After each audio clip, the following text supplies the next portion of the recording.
It was the sort of spring evening Oxford keeps for herself, guarding it from the tourists, releasing it only when the streets are thin of people and the air has taken on the quiet scent of damp stone and grass.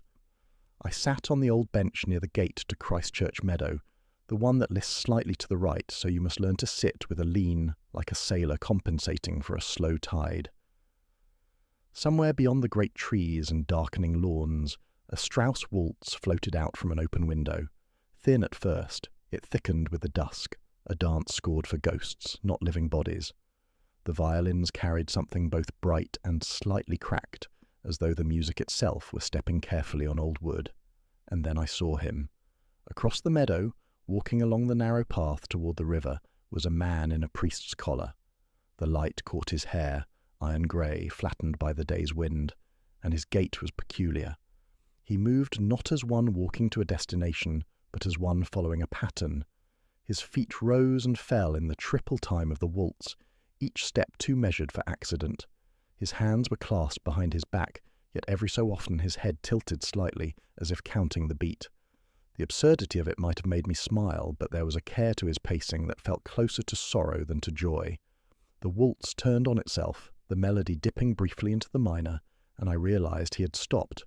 For a moment he seemed to listen, unmoving, the collar stark against the dark of his coat. Then, without any flourish or farewell to the music, he turned toward the far gate and vanished into the hedged path beyond. I stayed until the piece ended, though I could not have told you why. The following morning, over coffee that had gone tepid while I tried to make sense of the crossword in the Oxford Mail, I saw it. Buried in the lower half of page 4 between an item on a parish garden fete and a report on council roadworks was the headline, "Local Priest Dies in College Fall." The notice was brisk, unembellished. The Reverend Michael Atherton, aged 63, had died late the previous night after a fall from the gallery of St. Aldate's College Chapel. He had been present, it seemed, for a rehearsal of the college choir. No suggestion of foul play, no speculation. Just a fall, a misstep, an end. I should have turned the page. Most mornings, I would have. There are deaths in Oxford every week. Dignified, unremarkable exits into the column inches of small print news. Yet the name anchored itself. Reverend Atherton. It was not a common name in these parts, and I knew, though I could not immediately say from where, that I had heard it before. I tried the crossword again. 4 down. Confined circle, musically speaking, 6.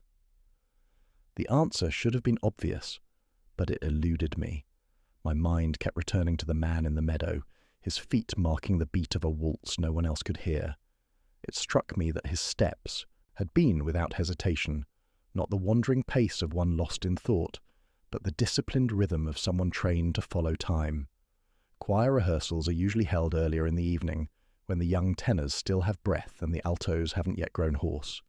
A late-night session, ending in an accident from the gallery, seemed an odd way to mark a spring evening. Galleries in Oxford chapels are seldom generous with their space. A foot misplaced in such a place leaves little room for recovery. The headline stayed with me, even as the rest of the paper slid from my lap to the table. The coffee cooled further, untouched. I sat listening to the faint scrape of the neighbour's rake against the flagstones, wondering why the image of that man, collar, bright under the greying sky, steps in perfect triple time, should return with such clarity. I folded the paper and left it on the table, but not before circling the obituary with a blunt pencil. The crossword remained unfinished. 4 down continued to mock me. A confined circle, musically speaking, 6 letters. The answer, when it came to me much later that night, was not prison or chorus, but roundel. A small Lew Lewis drove, as he always did when he felt I might be distracted, which more often than not was most days. The road towards St. Friderswyde's narrowed through a tangle of terraces, their brickwork blackened by years of coal smoke, before opening suddenly into a small green where the church stood like an afterthought. Its tower was unassuming, the stone softened to a pale biscuit by rain and lichen. No spire, no bell of note, nothing to suggest the kind of music I had read about in the parish programme Lewis handed me at the lights. They had a Brahms requiem scheduled for the end of the month, and the list of soloists could have been lifted from a London recital hall. For a parish church of this size, It was like discovering a nightingale nesting in a biscuit tin. Lewis pulled in by the lich gate. The grass within the churchyard lay neatly mown, the headstones tilted in polite disarray. A low wind rattled the iron latch of the north door as we stepped inside. The nave was modest, whitewashed, the pews of a dull oak, but the air held the faint sweetness of candle wax and old hymnals, that ecclesiastical perfume which has no place outside of England. Julia Markham met us halfway down the aisle. Tall, with dark hair pinned severely, she had the look of one accustomed to silence, not as a void, but as a form of discipline. Her hands, long-fingered and pale, rested lightly on a rolled score. She spoke in the clipped manner of those who believe words are best kept in short supply. Father Greaves had been committed, she said, to the choir's excellence. He believed the Almighty deserved the same musical precision as the Philharmonia. She did not smile. When I asked about his habit of walking the meadow at night, she paused just long enough to suggest it was a question she had decided not to answer fully. He liked to keep time, she said, as if the phrase carried a private meaning. Dr. Simon Bellamy emerged from the vestry with the air of a man interrupted at his own sherry decanter. His face was ruddy, the eyes bright with the false warmth of someone who had decided early in life that amiability was a good substitute for truth. He remembered Greaves fondly, a man of conscience, if occasionally too fond of Strauss. At the word Strauss, his glance flickered toward Julia, but the expression was gone before it could be unpacked. The meadow walks? Bellamy shrugged. The Reverend liked his little rituals. Didn't we all? He invited us to join him for a glass sometime, preferably when Lewis was not driving. It was Margaret Phelps who held my attention. She was waiting in the north transept, where the light through the stained glass gave her hair, thinning but carefully set, the faintest halo. A widow of some years, she managed the parish accounts with what Bellamy called a Puritan exactitude. She told me she had been with Greaves the night before he died, helping him count the takings from a recent charity concert. They had finished just before 10. She had gone home, he had gone to the chapel. Her tone was measured, yet her earrings betrayed her. One was a small pearl drop, the other a garnet stud, mismatched, but not by accident. The garnet's clasp was new, the pearl's clasp bent, the sort of thing noticed by someone who is dressed in a hurry or in the dark. As she spoke, I could hear Julia in the chancel, running the altos through a passage from Poirot. The notes rose and fell like breath on cold glass, barely disturbing the air. I asked Margaret whether Greaves had seemed anxious that evening. She shook her head. He was in good spirits, she said. Then, almost as an afterthought, she mentioned he had asked her whether she had ever learned to dance. She had not. He'd said nothing more. We left to the sound of the organ being coaxed into a Bach prelude. Outside, the green had taken on a deeper hue in the lowering light, and the tower's shadow reached nearly to the gate. Lewis started the engine, glancing at me as if to ask whether I had found anything worth finding. I said only that Father Greaves had been a man who kept time, and that the trick with such men was discovering what they had been waiting for.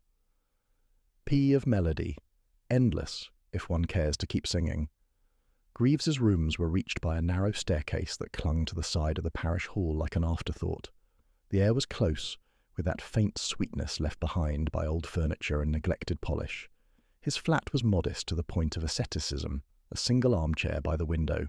The cushions sagged to the shape of one body, a bookcase of theological works and hymnals, their spines faded to the same pale tobacco hue, and on the far wall a desk bearing the uneven stacks of a man who filed by. Instinct rather than order. It was on that desk that I saw the crossword, half completed in a neat, looping hand that was not Greaves's, too rounded, too precise. The ink was dark, fresh enough to suggest it had been set down in the past few days. One clue near the centre had been left blank. Steps in Faith, 5.4. An odd omission, given that the solver had made short work of more cryptic offerings. Whoever she was, and I suspected a she had either been interrupted or had no answer to give. Lewis, working with the slow diligence of a man who disliked leaving any drawer unopened, found the torn programme in the bottom of a bureau. It was printed on thick cream card, the sort that promised a ticket price higher than most would call reasonable. An evening in Vienna, dated April of the year 10 years gone. The list of waltzes was in the expected order, Lehar, Strauss, Waldteufel, but it was the margin that drew my attention. Julia Markham, written in pencil, the J unusually long in the downstroke. The paper had been folded twice, then torn raggedly along one edge, as if separated from a larger whole. I wondered if Greaves had attended, and if so, why he had kept the programme. More to the point, why her name had been marked at all. Bellamy arrived as we were finishing our circuit of the flat, carrying with him the faint breath of sherry. He looked around with the satisfaction of someone reconfirming their own opinion. See? Nothing here. No skeletons in the cupboards, unless you count the cassock in the wardrobe. When I asked whether Greaves had made enemies, he gave a smooth chuckle and declared him universally liked. No real enemies, he said, though the way his mouth shaped real gave me pause. We stood at the desk, the crossword between us. Bellamy glanced down, then recited in a tone intended to be casual, "Teach me, my God and King, in all things thee to see." A George Herbert line, but wrong. The original runs, "Teach me, my God and King, in all things thee to mind." Only one word out of place, but in poetry, especially Herbert, the choice of word is the whole design. To see softened the verse, made it more passive. Herbert had meant something sharper, more insistent. It was a small misstep, but I have always distrusted those who alter the steps, knowingly or not.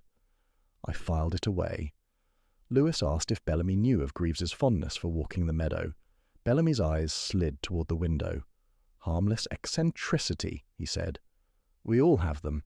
I suspected he might have been about to say more, but the ring of the parish hall's telephone below cut the moment in two. After he had gone, I returned to the crossword. Steps in Faith, 5.4. A dance, perhaps, or a pilgrimage. The answer would not come. I traced the penciled letters, delicate, careful, and thought again of Julia Markham's hand on the rolled score, the way she had measured her answers as if they might be weighed against her later. Lewis had already bagged the programme, his notebook full of his usual plain, serviceable observations. Outside, the late afternoon light had begun to falter, laying a dull brass sheen over the stone of the parish hall. I took one last look around the room. Nothing in the furniture suggested a man given to indulgence, but on the mantel was a single photograph, Greaves in choir robes, head slightly bowed, eyes somewhere beyond the frame. He looked, I thought, like a man listening for a rhythm others could not hear. We locked the flat behind us, the latch clicking shut with the faint finality of a page being turned before the sentence is finished. The Bodleian in spring carries its own kind of dust, pale, fine, and faintly scented with paper too long kept from air. In the upper reading room, light from the high windows falls in measured squares across the desks, as if reluctant to trespass further. The archivist, a woman with the careful diction of one accustomed to reading names aloud from spines, set before me a thin grey box marked Greaves A. Personal papers.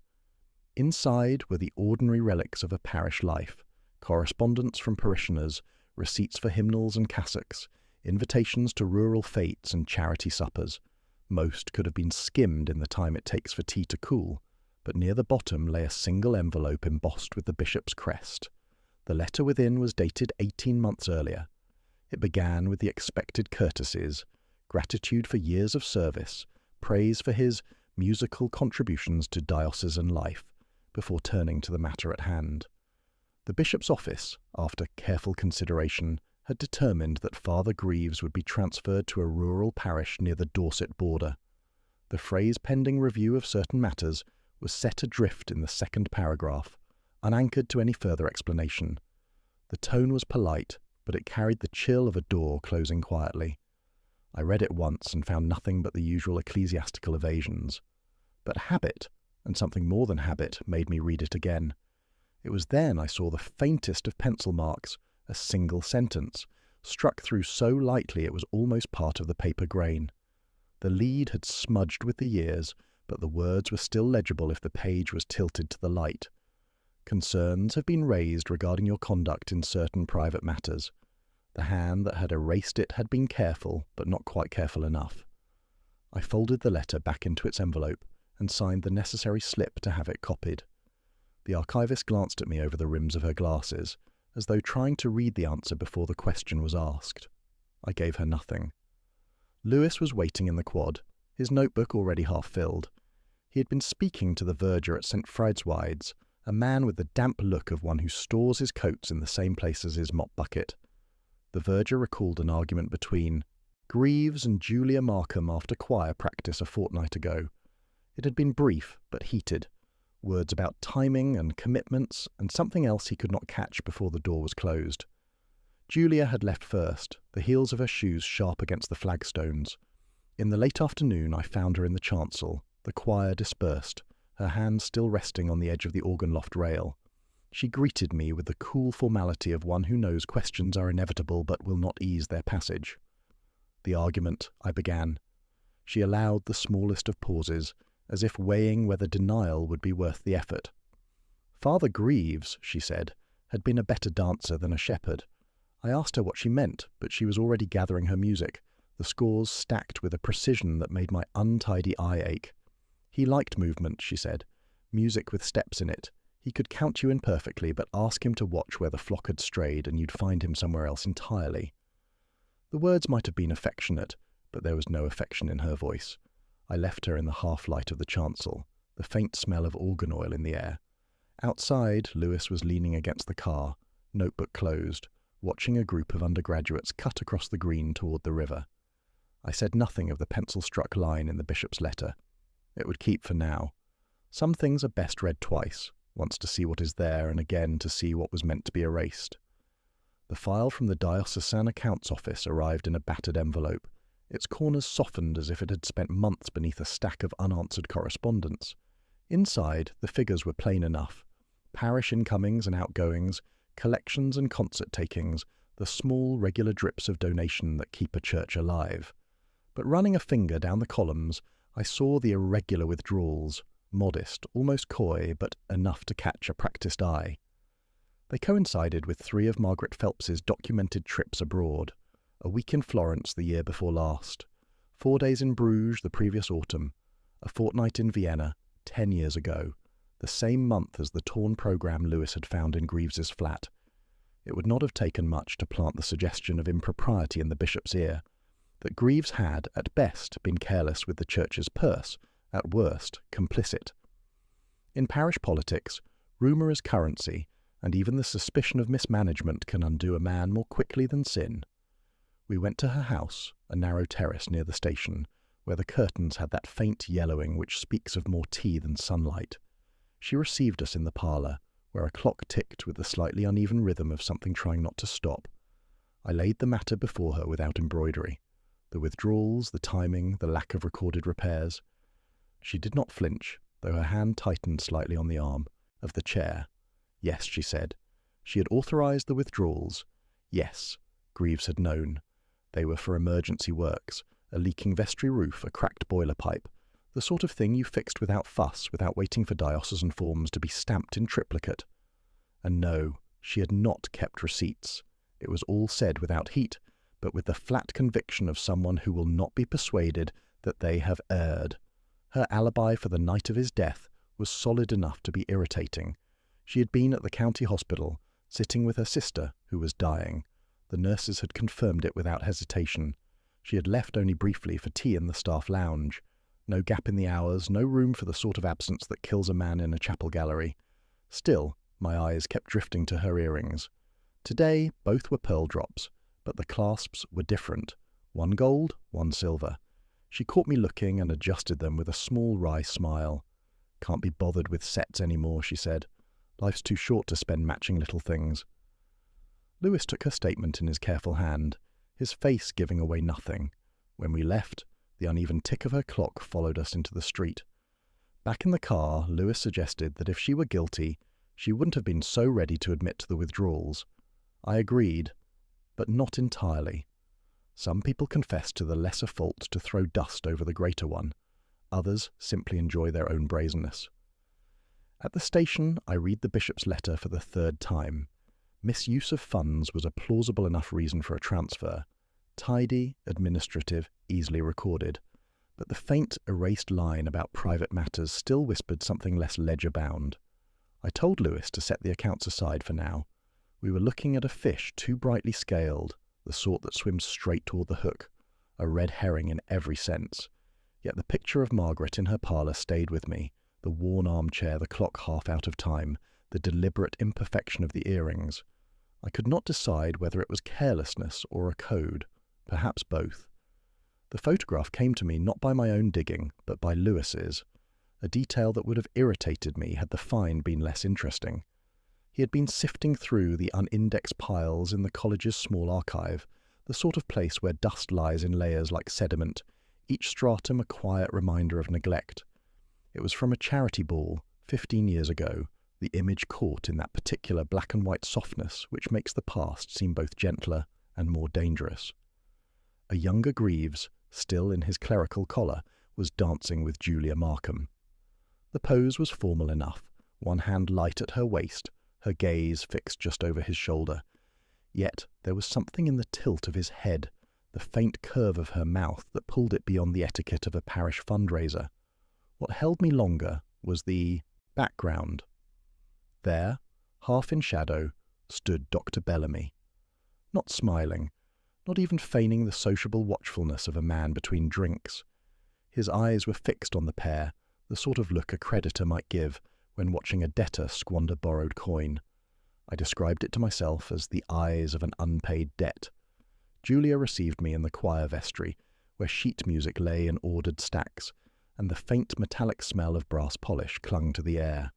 I set the photograph on the table between us.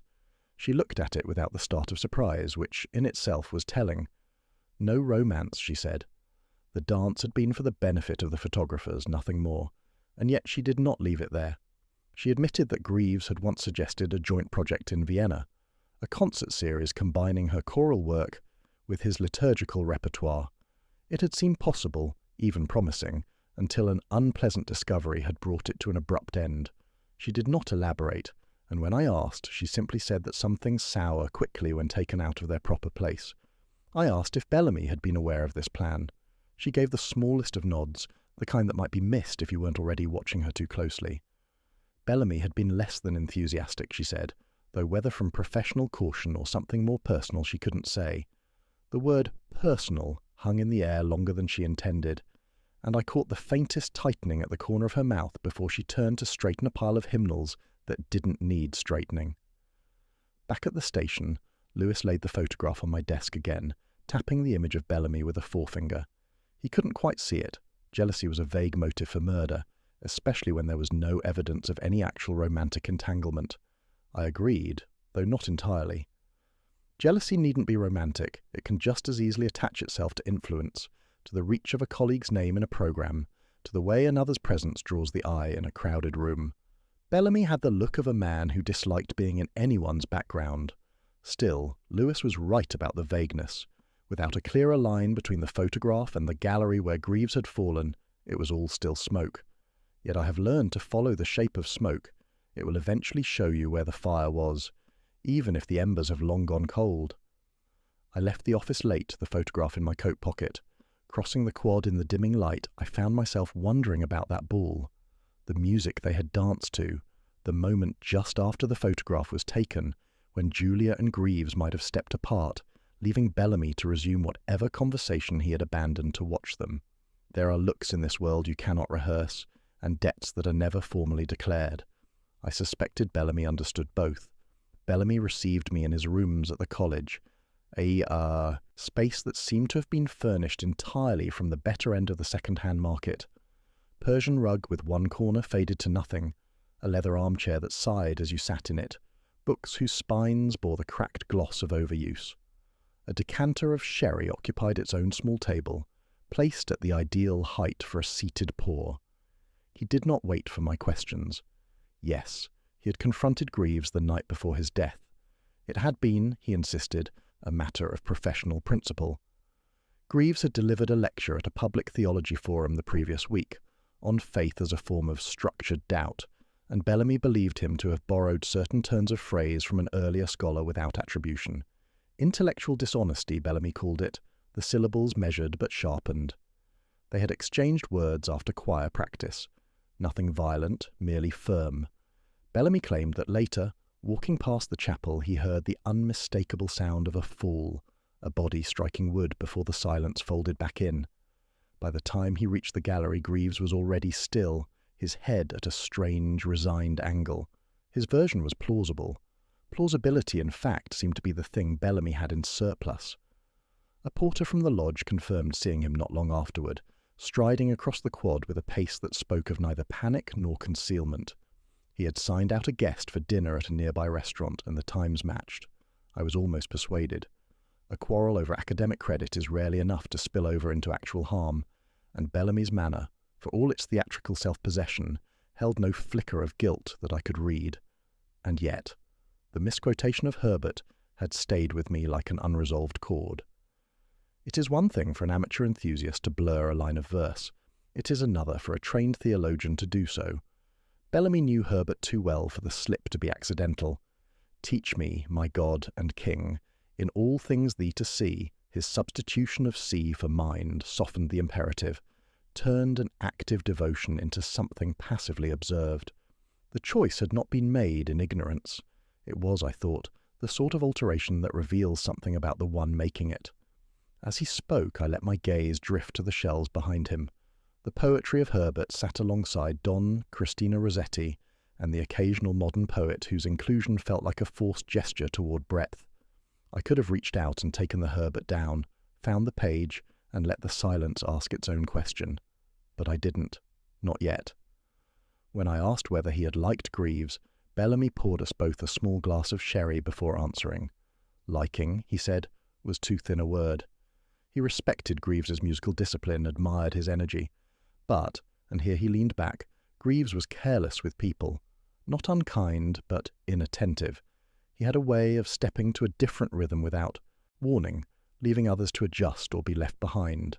It was almost exactly what Julia had said in her own way. I left Bellamy's rooms with the faint taste of fortified wine and something harder to name. In the quad, the porter in his lodge leaned forward to watch the street, his face lit by the dull orange of the desk lamp. I asked him again about seeing Bellamy that night. The porter nodded, untroubled. Yes, he'd seen him. Yes, the timing fit.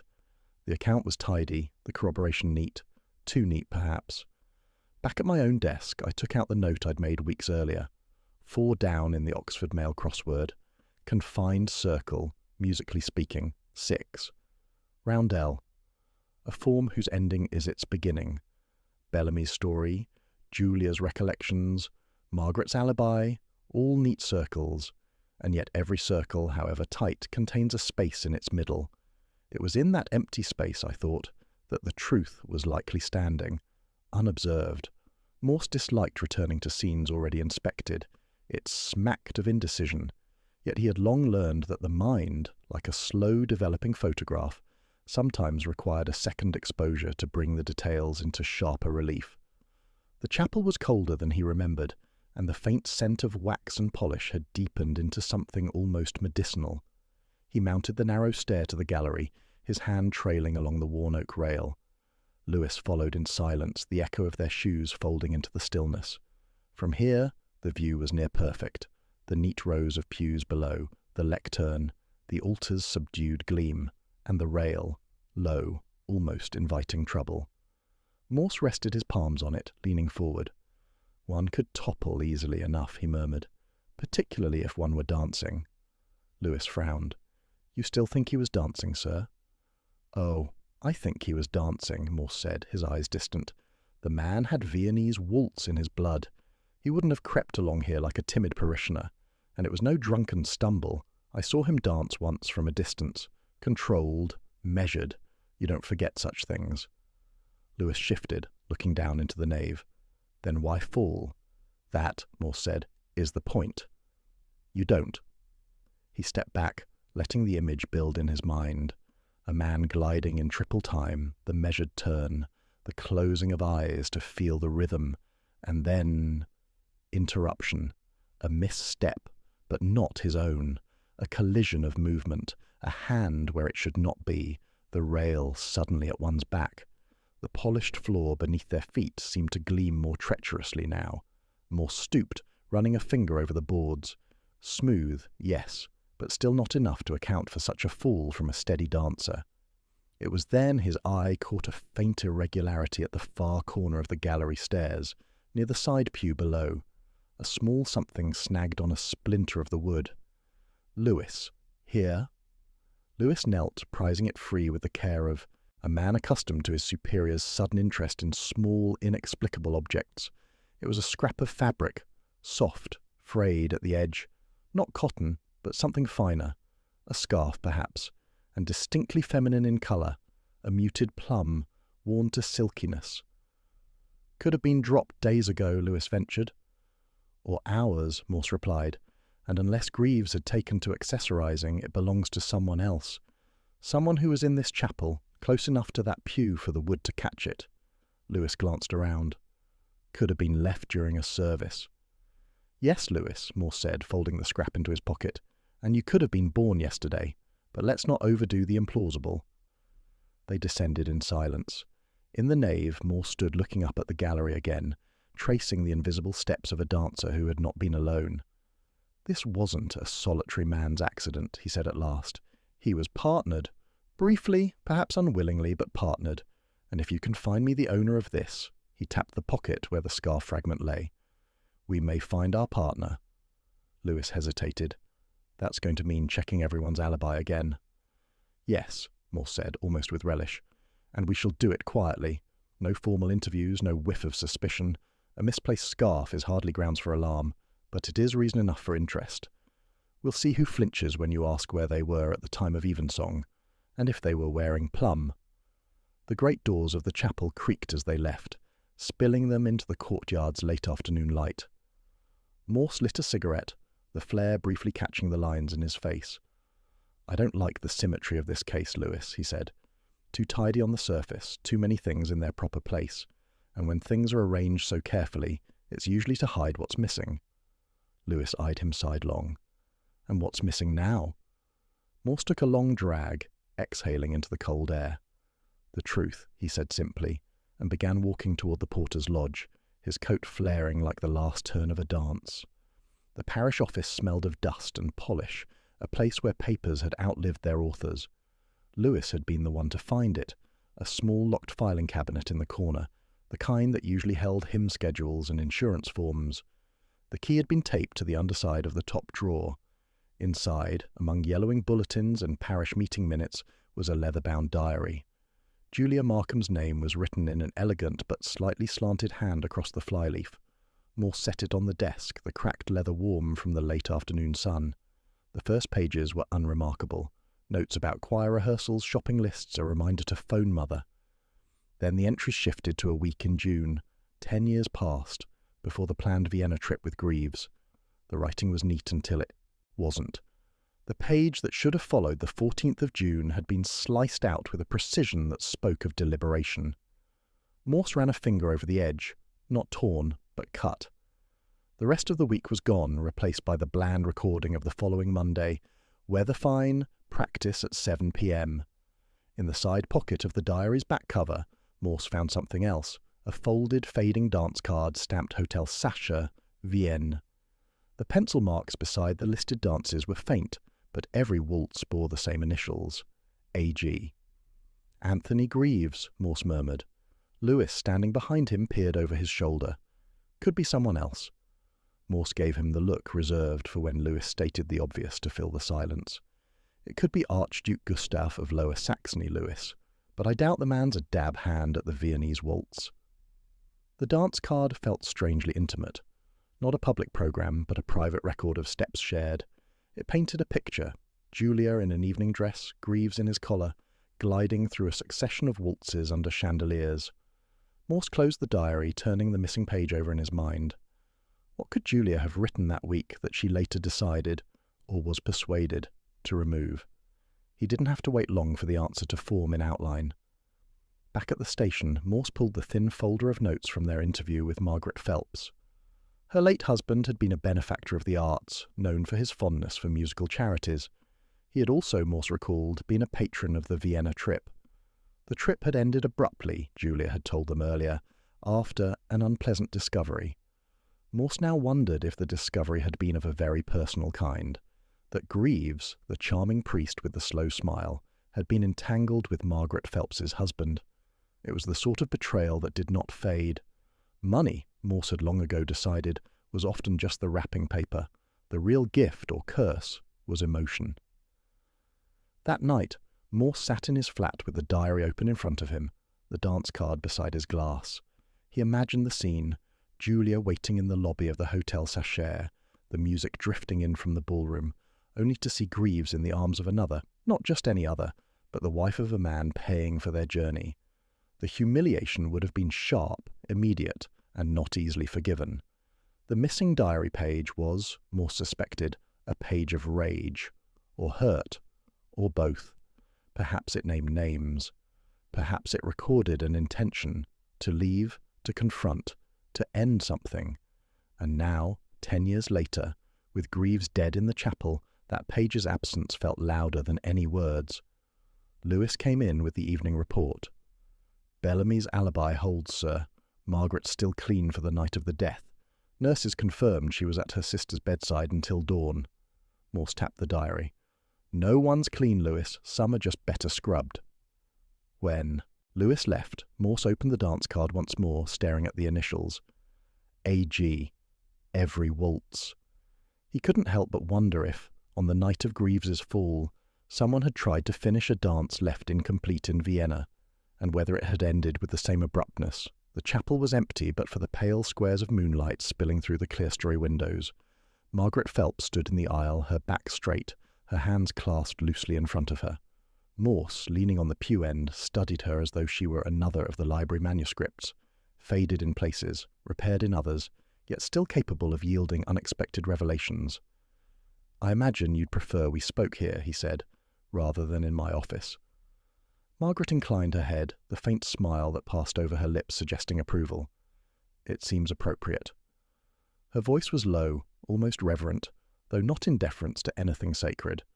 Lewis, notebook in hand, had positioned himself discreetly behind a pillar. Morse set the diary on the pew between them. "Julia Markham's. We found it in the parish cabinet. The missing page, well, it filled in a few steps of the dance, you might say." Margaret's eyes flickered briefly, a quick check of her defences. "Dance?" "Yes," Morse said. "Vienna. 10 years ago.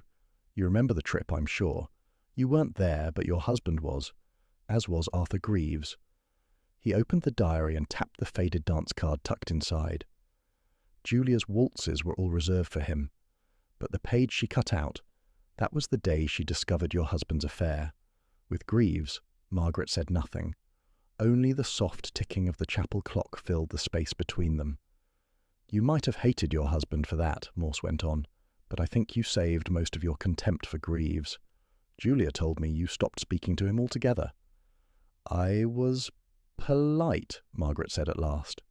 "Polite," Morse echoed, "until the bishop's transfer order.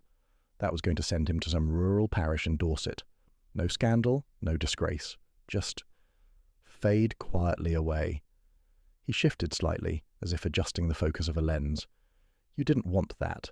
You wanted an ending he'd feel. Something fitting." She looked at him now, her expression calm, almost curious. "You imagine I planned his death?" "I think you lured him here," Morse said. "Offered him one last waltz. For the gala, you said, rehearsing in the chapel where the acoustics would flatter his beloved Schubert. He couldn't resist. And here, on this polished floor, with that low rail—" He stepped out into the moonlight and demonstrated a small pivot and slide, his hand brushing the air where hers might have been.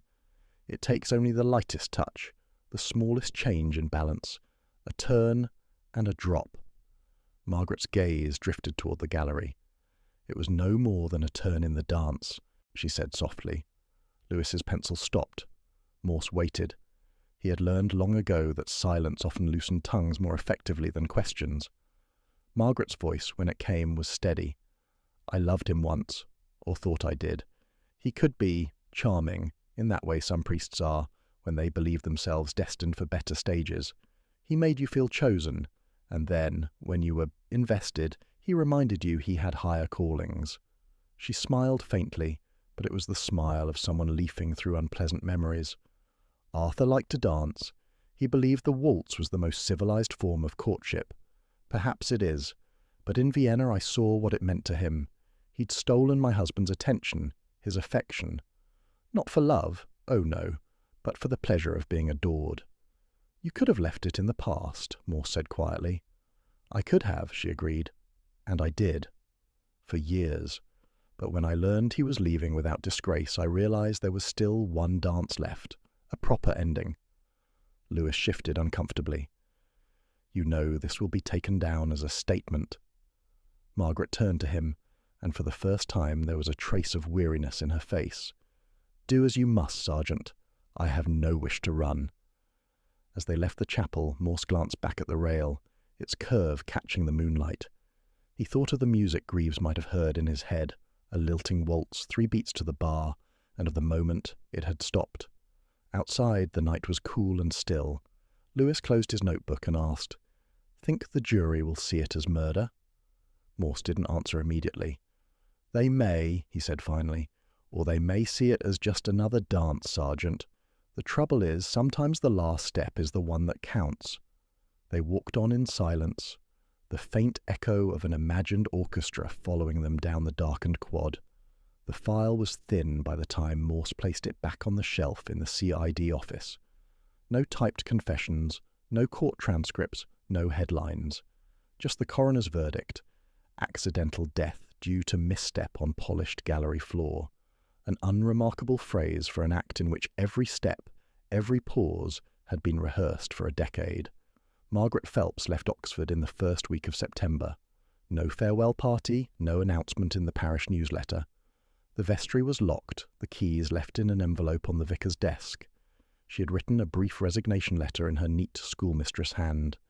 2 paragraphs that mentioned family matters and the need for quiet.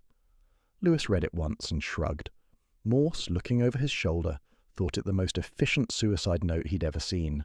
Not of the body, but of a place in the world.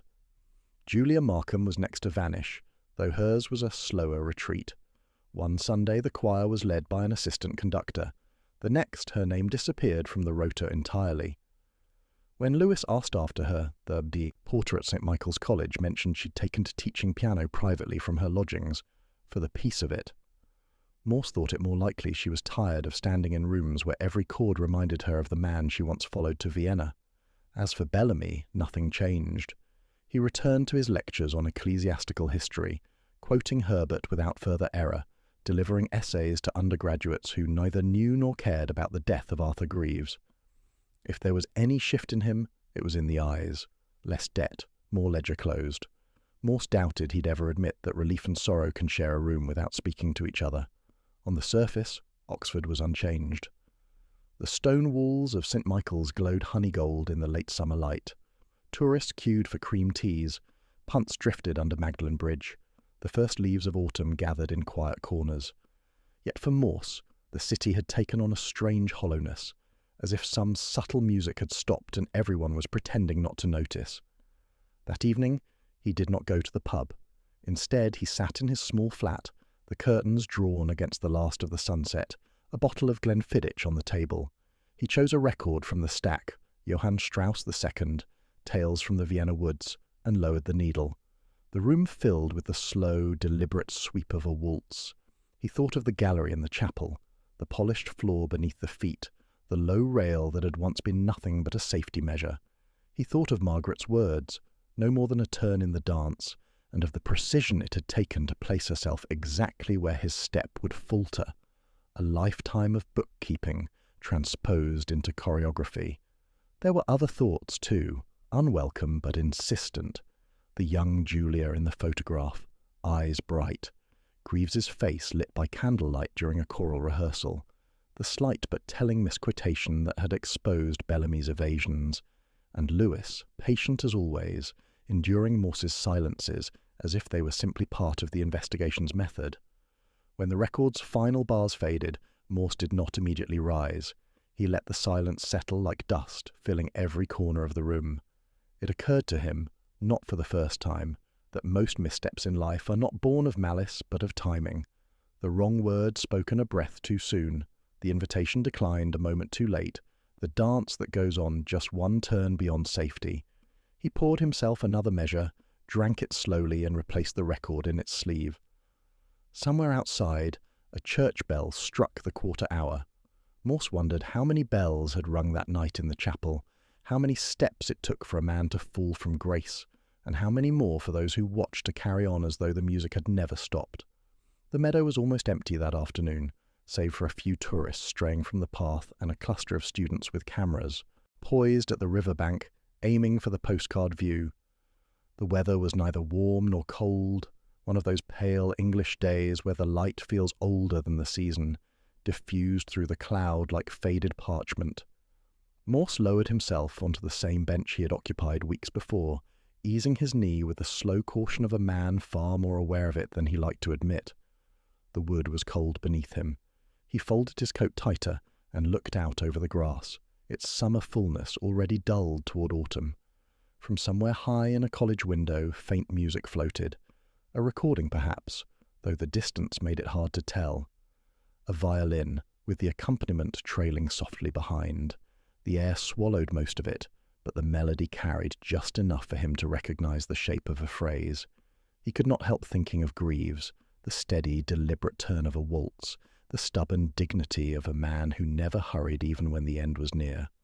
There was no priest dancing now, only the restless play of wind moving in irregular waves through the meadow, bending the taller stems before letting them spring back upright.